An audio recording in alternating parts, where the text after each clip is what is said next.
This is Transistor.fm. Imagine this. You sell your web consultancy and give yourself 1 year to build a product.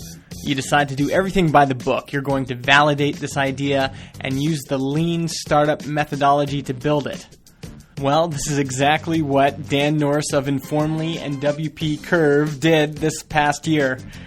This is part 1 of my chat with him. Keep listening to find out what happens next. This show would not be possible without some really generous sponsors. Every time you visit a sponsor or thank them on Twitter, you really help the show out. So if you've got some time, go and check out these guys on the web, sign up for an account, and give them some thanks on Twitter. The hardest part about online advertising is figuring out what works. No Ads reveals your competitors' campaigns, showing you exactly what's working for them. You get to see their successful ad copy and ad placements, keywords, and more.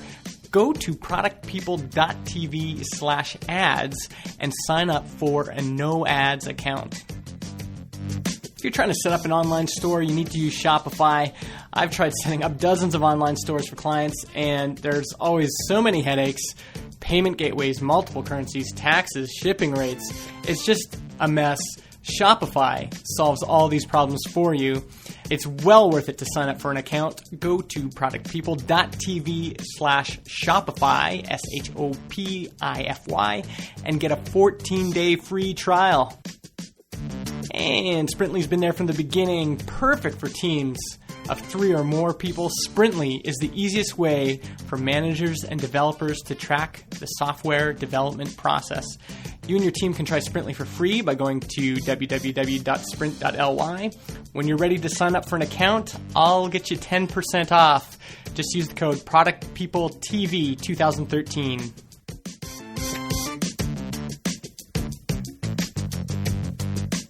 Hi, I'm Justin, and this is Product People, the podcast focused on great products and the people who make them.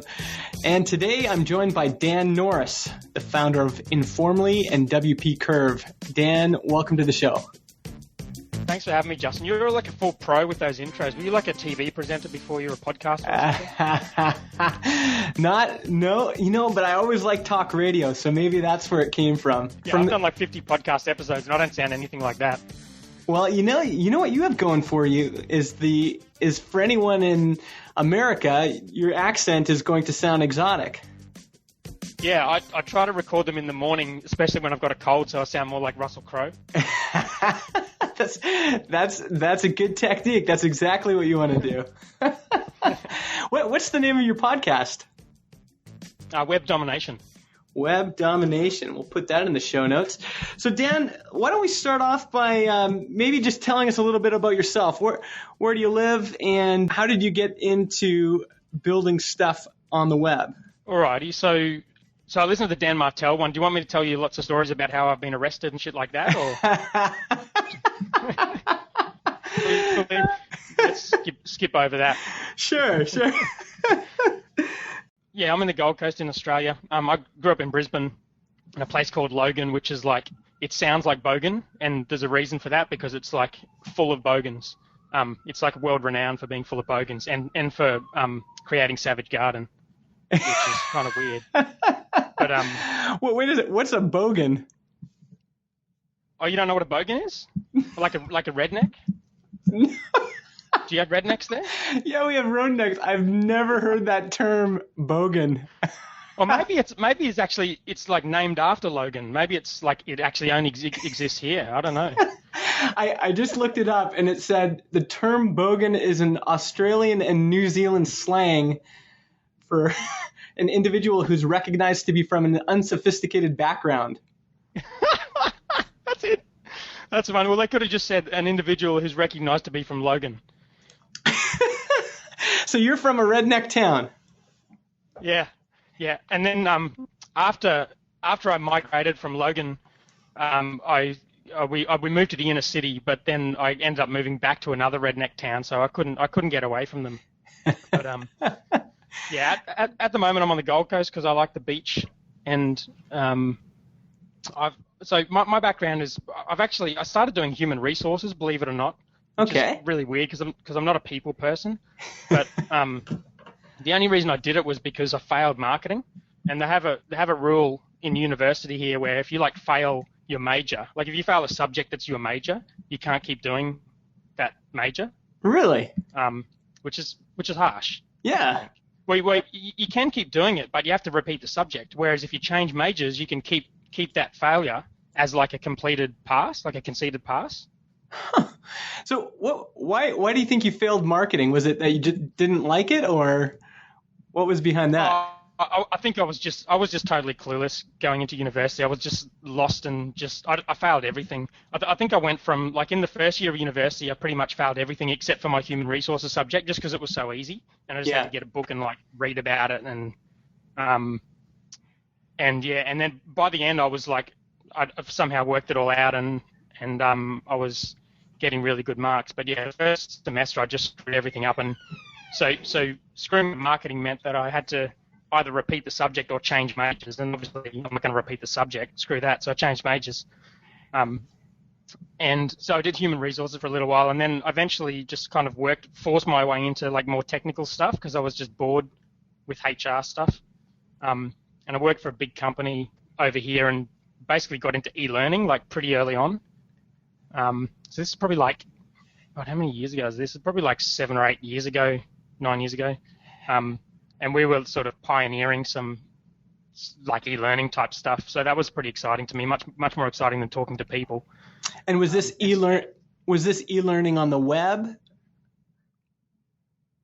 Yeah, it was all internal. Like the company had like 15,000 people, so they had an internal system. So none of it was like public-facing stuff. It was all like intranet.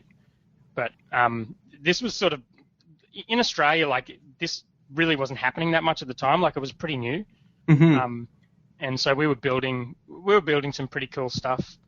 Things like it was a train company, so we're building like how to identify bombs on trains and stuff like that, and making it really interactive. It was all flash based, and you navigate around and find the bombs on the trains and that kind of stuff. Oh, okay. Yeah, it was cool. It was cool. So it was fun. But yeah, I just kind of get bored after a while doing things. So eventually I just left and started my own business probably 6 or 7 years ago doing web design. And had you always been doing web design? Like, is that something that you were always interested in, or is that something you just started doing 7 or 8 years ago? Yeah, I actually started doing it the day after I started the business. So you just decided the web looked interesting, decided to go start a company, and then you just had to start teaching yourself? Yeah, that's it. I bought those those Sam's Teach Yourself books. Yeah. So I bought like the Sam's Teach Yourself JavaScript in 24 hours, and I thought they meant actual 24 hours. So I like sat there for 24 hours learning JavaScript. What was it about the web that attracted you? I don't know really. I think it was just so cool. I think like when I was working in the government, like there was like normal people, and then there was programmers, and they were like, the program was like these elite people that like one of them was so totally useless, like he didn't do anything, and he never got fired because he just had these skills that other people didn't have. Like it didn't matter if you worked 1 hour a month, no one else could do that work.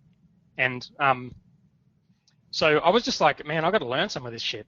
And so yeah, and just getting like those books and like getting like the PHP MySQL one and doing like the Hello World thing in the database. I'm like, man, this is just so exciting. So I think I don't know what it is about it. I don't code anymore, but it was just something exciting about doing something that was like sort of like magical. It was like, I don't even know how these people do this stuff, but it is just a case of picking up a book and learning how to do it. Yeah. And so you wanted to figure this out, but you were learning this quite late in life, right? This is, you've already gone to school and you've already started your professional life, and then you decide to teach yourself. Were you primarily teaching yourself JavaScript? Was that what you were doing? I taught myself whatever I needed to learn at the time. That seems to be the only way I learn is when I need to learn something. Like my first project was, my first like non like plain HTML project like a project where the client actually wanted something other than what I was telling them they wanted, and I was clueless. I'm just like, here's a website. But they're like, no, we want a CMS. And I'm like, sure, no worries. So I go home, Google CMS. I didn't even know what it was. Yeah. And he's like, yeah, we want it to be built in. And so I like doing all my research. I'm like, oh, cool, awesome. I'm gonna do Joomla, because I think Joomla was just coming out. And so I've gone back to him, yeah, let's do this. I've got this Joomla system that I can show you. He's like, no, I want it to be an ASP. I'm like, oh, shit. So go out, get the book on ASP. Yeah, I can build that for you, no worries. And so yeah, so that's kind of how I learned early on.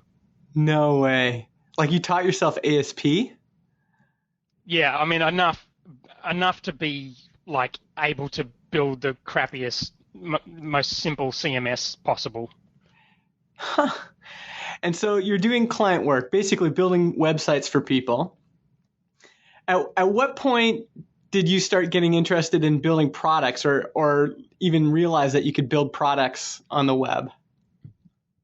Well, before I started my business, we actually built at the railway. We built a project management system, and it was web-based. But I didn't build it myself. I was kind of like lumped with the project, and they gave me a developer who was getting paid like a crazy amount of money per hour. And he was pretty much just working for me, and he was just, I'm just like, do this, and he's doing that. It was like right when .NET started coming out. And so we built this performance management system, which was well before like the major vendors were doing it. And it was a huge project. They spent so much money on this thing. I can't even begin to imagine how much money it cost. But I was working on it for pretty much a year with a full-time developer, and so that was like the most exciting thing about that job. It was just like building this thing that didn't exist. So I was just addicted to building things. Yeah, and you were kind of like the product manager for that product. You had a developer, and you're basically working him through the process. Is that like working with him through the process? Yeah. But I mean, but I had absolutely no IT background, or there was no such thing as product managers then, at least not in this company. Yeah. So it was basically just like, yeah, Dan kind of likes computers, like get him to do the project system. And I think they were thinking like they would build a tool where you could press upload a PDF of your performance report. But we built like this entire system where people could create goals and review their performance and sit down with their manager and agree, like negotiate back and forward on their performance rating and run reports for senior management and like the whole management hierarchy. We just went to town on this thing. Wow. And did that product actually ship?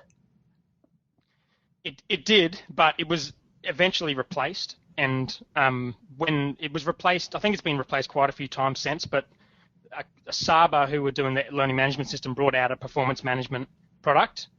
And like Saba was the railway's performance management product. So as soon as that came out, they pretty much wiped ours out.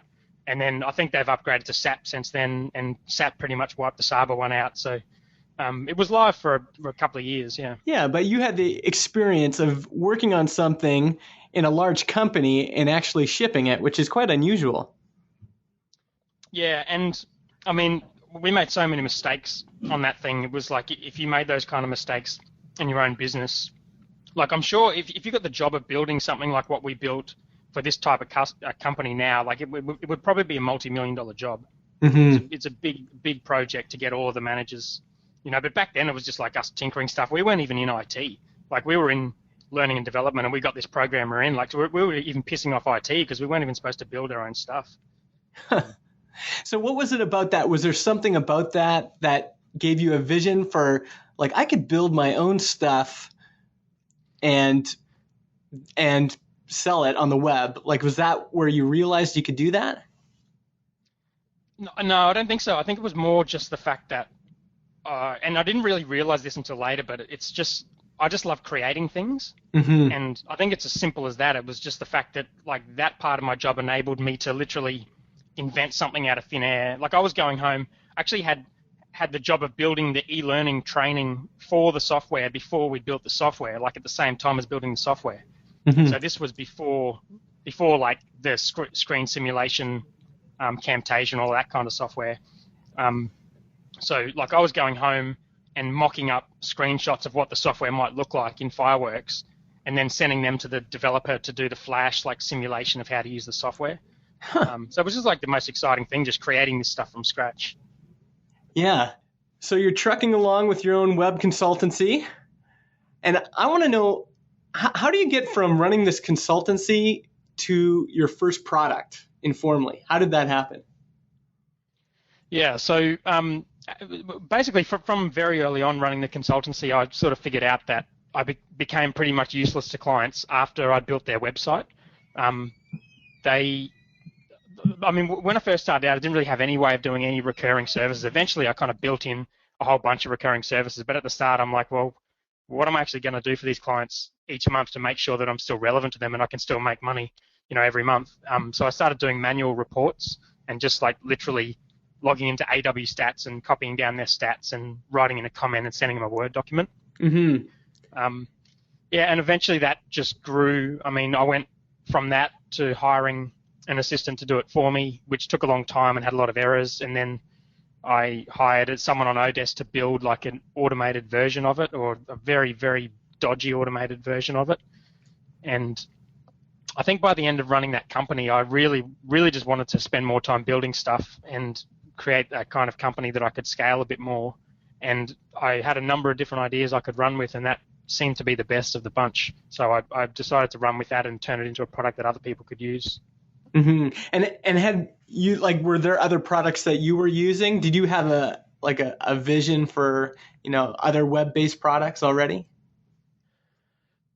I had a lot of different ideas about what I would work on, and I sort of thought that I was going to work on like 3 or 4 things and then just pick whichever one worked, which I think would have been a bad idea. I sort of started to do that, and I know a lot of the people on your program sort of have done that, or they've just kept running their sort of web business and done a product on the side. Mm-hmm.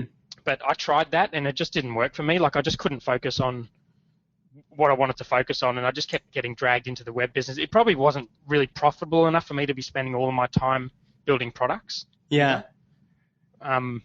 So I sort of battled for a little while to work out how I was going to make it work, and I sort of built it and sort of tried to launch it, and it just wasn't going to happen if I wasn't going to focus on it completely. So I ended up just deciding to sell the web design business and just go for it full time.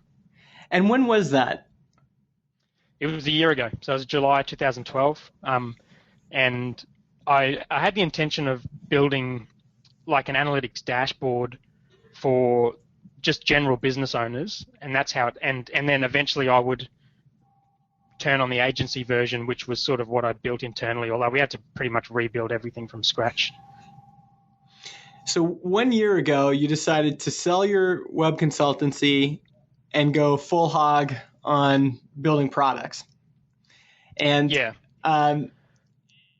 And how long did it take you to build the initial version of Informally once you made that decision?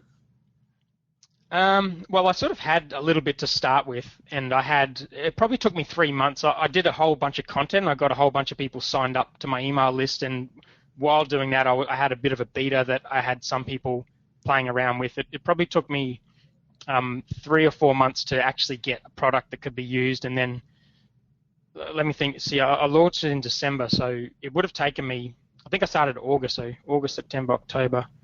Yeah, so it took me about 4 months before I had a product that was launched to the public. Okay.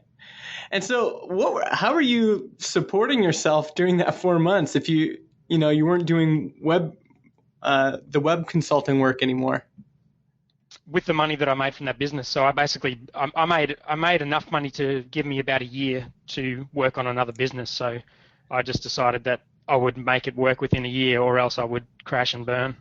Gotcha. So you sold the other business. There's enough money there that you said, you know what, I'm just going to focus completely on building products. I've got a year of runway. Here we go. Yep. Although I'd never actually built a product that someone had paid me for before. So it was probably a little bit, I don't know, it's probably just how I do things, but like I couldn't really fully commit to it unless I like totally burnt the bridges and just went for it full on. And like, what did like the people around you, like your family and friends, what were they saying? Did they think you were crazy, or what did they think about it? Well, I don't have friends. So that helps. Yeah. Yeah. And no, well, I've got a very, very, very supportive wife. And she knew I was crazy before she met me, so that works out well. Um, And well, people take around me through. me, I mean, Take me through that conversation with your wife. Like you go probably to best not to. you go to her and you say, I'm going to sell my web consulting business and I'm going to try this crazy thing that I've never tried before. I'm going to sell our web consulting business. Gotcha. Does she work with you? No.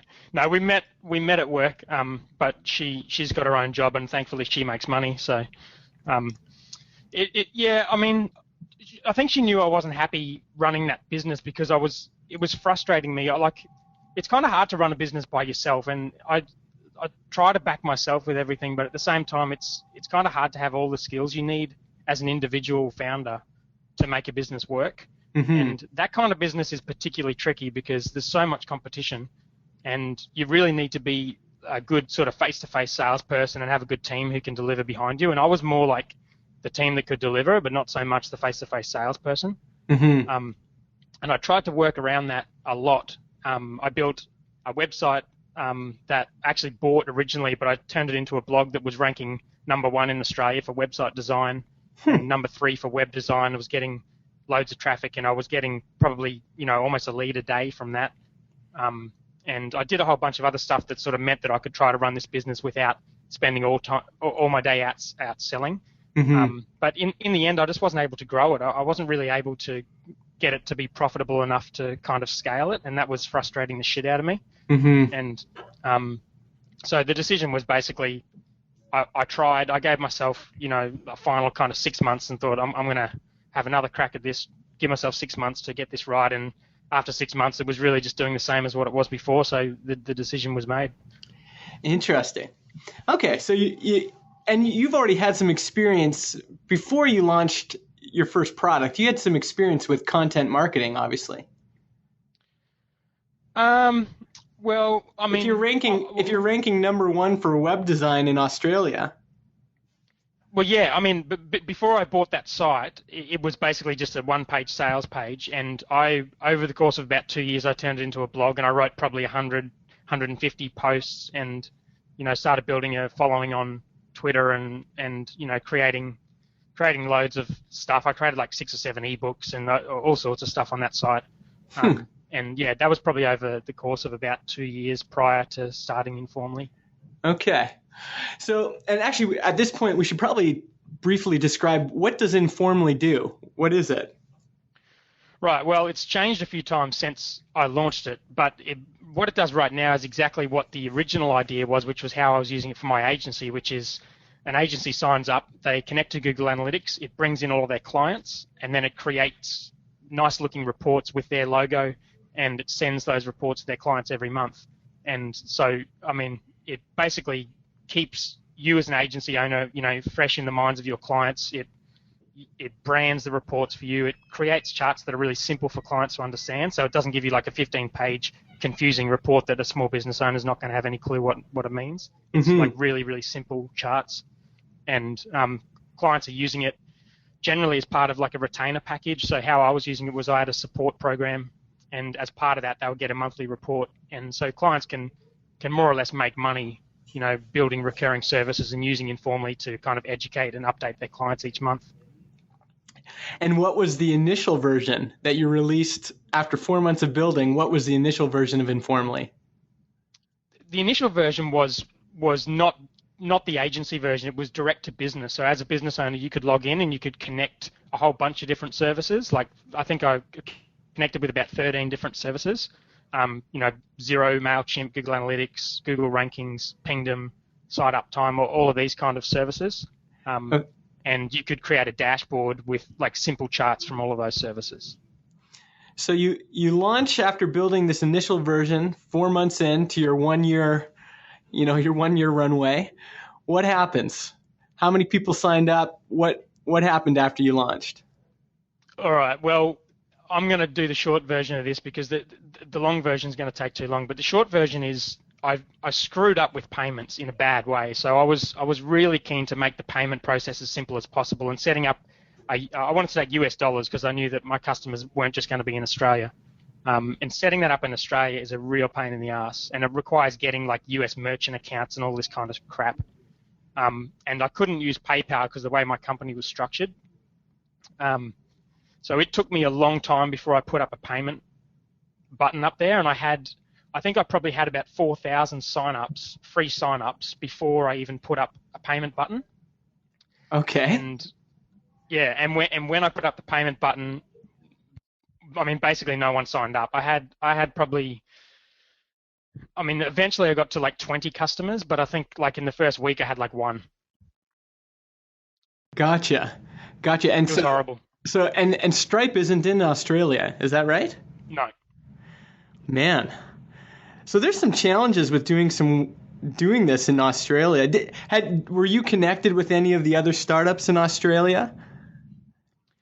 Not. I mean, I've got some sort of connection to the local startup scene, but where I am, there's not like a whole lot going on. We're just sort of trying to kick it all off. But I mean, the way it's done is it can be done quite easily with PayPal, but just the way my company was structured, I couldn't use PayPal at the time, and I've since restructured the company so I can use PayPal because it makes it so much easier. Yeah. But yeah, there's gateways like Braintree and eWay, which I use Braintree, set all that up, but it ends up being very expensive. At one point I was paying $250 a month in bank fees, and I was only making $600 a month. Jeez. It was insane. So like they only really work if you've got 3 bank accounts essentially, a US bank account, an Australian bank account with the merchant who has the gateway, then you're paying the gateway fees, and then I've got another bank account for my normal business. It was just a bloody mess. So I ended up canning it and just putting a PayPal button up there, but it took me like a long time to do that. How long did it take you from launch to getting that button up? It took me about 6 months. Wow. So okay. So from when I started, so it was in about it was in sometime in January, I think, when I actually allowed people to pay for it. So about 2 months after you launched. Yeah. Gotcha. So, and you said you had 4,000 signups? Yeah. Like 4,000 signups on launch? I had about 1,000 so when I first started, I think before I went full time, I just kind of put it out there and put an email sign up on there. I think I had about 1,000 who actually signed up to try it back then before I closed it to actually work on it full time. And then I had about 1,000 sign up to the email opt-in that I had on the site. So that was about 2,000. And then when I launched, I had, I think, 1,000 of those.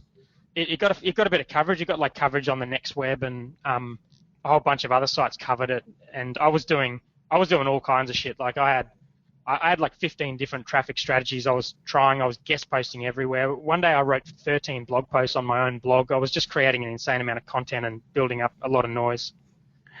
Doing podcasts and interviewing people and all kinds of stuff. Yeah. I told you this before, but where I first heard about you was on Jason Calacanis' show, This Week in Startups.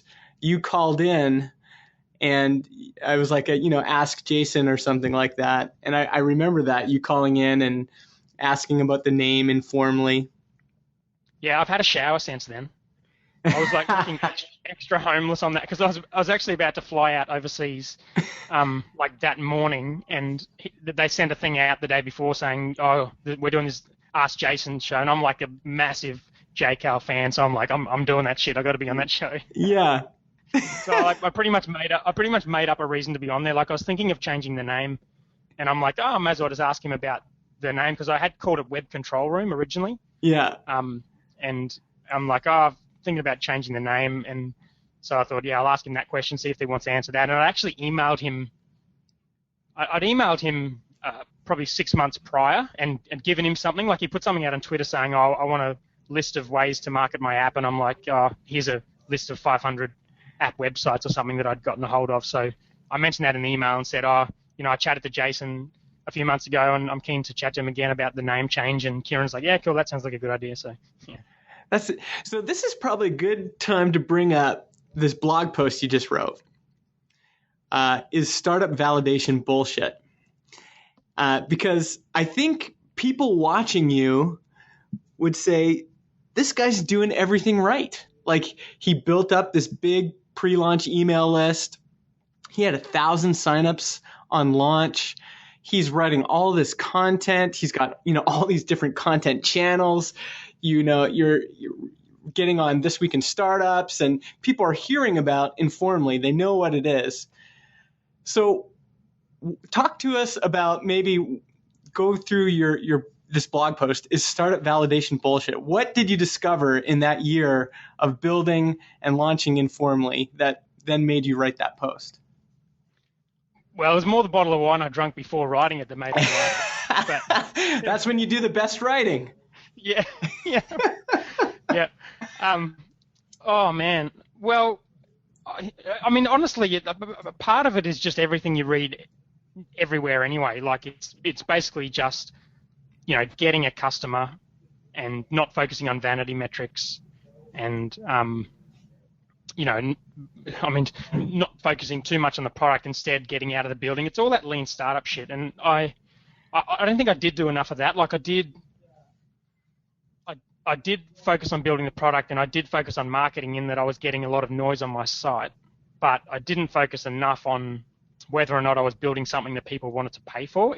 But as I said in that post, it's a hard thing to validate. Like with new business, WP Curve, that we've started, like after 3 weeks, it's making more money than Informly was after a year, and it's so easy to validate. Like, I came up with the idea, and 3 days later, I had a company.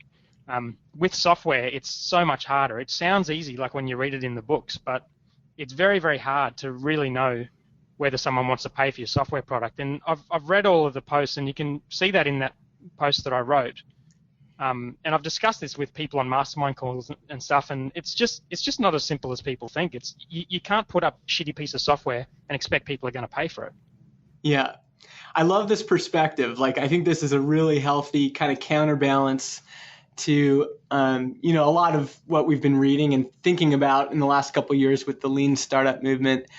So after a year, you only had 15 paying customers for Informly at $9 a month.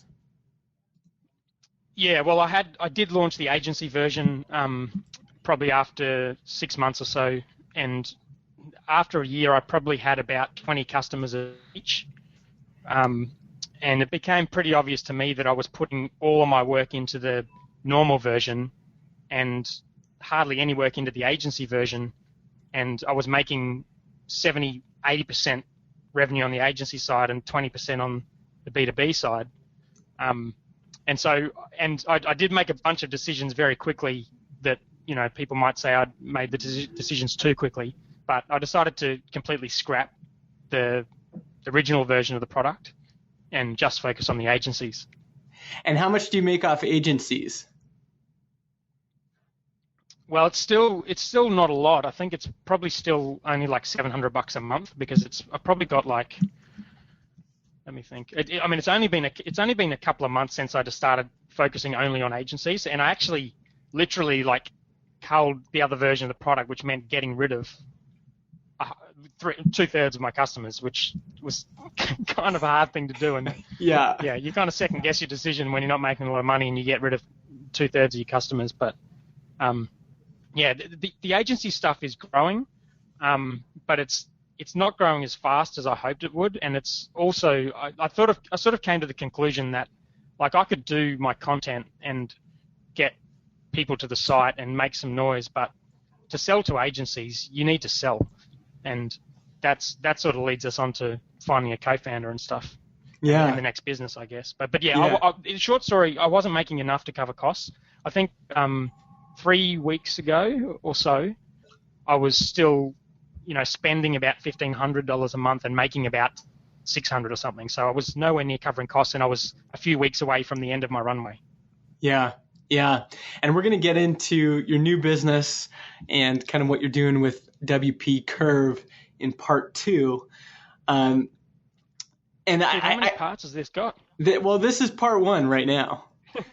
But I think this is a really kind of salient point. And we've had this experience too with the software company I'm at, where I'm a product manager. We made the decision. We had a low cost kind of self-serve version of our software that was $19 a month. And then we had a higher value version of the software, which is essentially just more support for $100 a month. And you notice really quickly there's very different customers that go into those two spaces. And so like at the $19 a month, we had a lot of like really small businesses. And at the $100 a month, we had, bigger organizations with bigger budgets. And we noticed that 80% of our time was spent serving these $19 a month customers. But 80% of our revenue is coming from these $100 a month customers. And I think people don't always realize that you can build a product that's $9 a month, but it might be an enormous amount of work to get them and then an enormous amount of work to serve them. Yeah, I mean, to be honest, I think people realize that because that's a common message. But the question is, what do you do about it? Do you keep those customers and just accept it, or do you scrap them and focus on the higher level customer? Yeah, and it's a tough decision because I kind of started out with a vision of helping out entrepreneurs and helping them sort of better understand analytics and that kind of thing. And I sort of had to just accept that. Like that's nice, but I just wasn't going to be able to make money off it. Yeah, and that's tough too. When sometimes you have a bigger kind of vision for how you want to improve the world, and then realizing that you can't make money doing it. Yeah, I don't like compromising, but I mean, as I get older, I kind of start to realize that you do have to compromise a little bit sometimes. Yeah. This is so interesting. I'm just trying to close this part off. Just a couple of other points on that. I feel like I did enough with that version of product to be pretty damn sure that it didn't have legs. I mean, I had 4,000 sign-ups and only about 15 customers, so the conversion ratio was horrible. I tried going from freemium to free trial. So originally it was freemium. You could have 6 charts for free, and if you wanted more than that, you have to pay, but no one paid. So I thought, okay, well, I'll try to just do paid only, but I'll do like a cheap yearly plan. So I did like $50 a year. Didn't matter.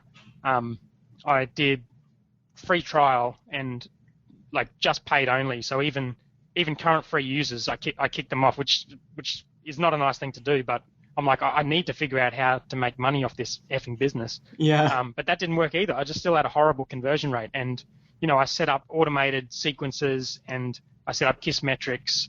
And I mean, I think I did most things right in that aspect of it. Yeah. I mean, it wasn't a perfect product, but I think at the end of the day, it's going to be a very, very difficult product to build as a solo founder when there's big companies like Gecko Board who've got these dashboards that are so sophisticated. Like I was trying to make a simpler version for people, but I think it was just too big a task to do that profitably as a solo founder. Yeah. What's interesting about this is that I think I could see how you could validate that business. Like you could go to a small business person and say, I'm going to bring in all these complicated stats and I'm going to present them to you in a really simple way. And you're going to get kind of just what you need in this one dashboard. I can see it just sounds like a good idea. And even Jason Calacanis said it was a good idea. Sorry? Yeah, as you say, Jason Calacanis thought it was an awesome idea. I mean, I did that. I spoke to heaps of people. I had heaps of people telling me how much of a good idea it was. And I wrote some of this stuff down. I had like quotes from people and unsolicited testimonials. I've never had anything like that with my other business. Like it was people saying, this is an awesome solution. You're solving a problem that we face every day. And like stuff like that would come in all the time. Like to me, the validation from that point of view of actually asking people what they want was there. But it's like the Steve Jobs thing where what you're asking people is, or what they tell you is totally different to what they do. And that's why you need to get customers and get them paying. And it was a big shock to go from me just thinking this is going to crush it to no one signing up, virtually no one. So yeah, I mean, the asking people thing is a crock. It's a waste of time. Interesting. So in part 2, we're gonna talk about how you went from this experience to your new business and how you did it differently.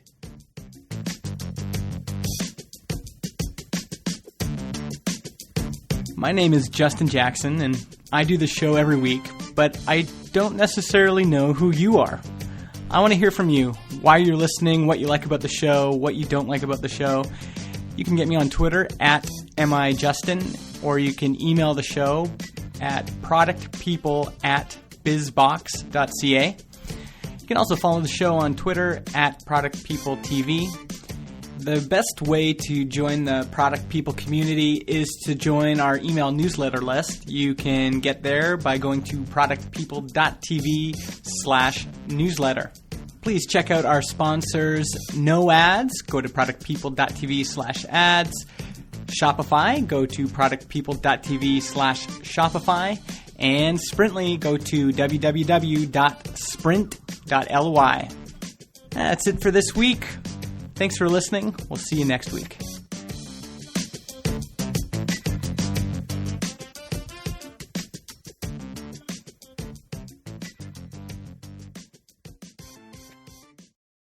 Podcast hosting is provided by transistor.fm. They host our MP3 files, generate our RSS feed, provide us with analytics, and help us distribute the show to Spotify, Apple Podcasts, and more. If you want to start your own podcast or you want to switch to Transistor, go to transistor.fm/Justin and get 15% off your first year.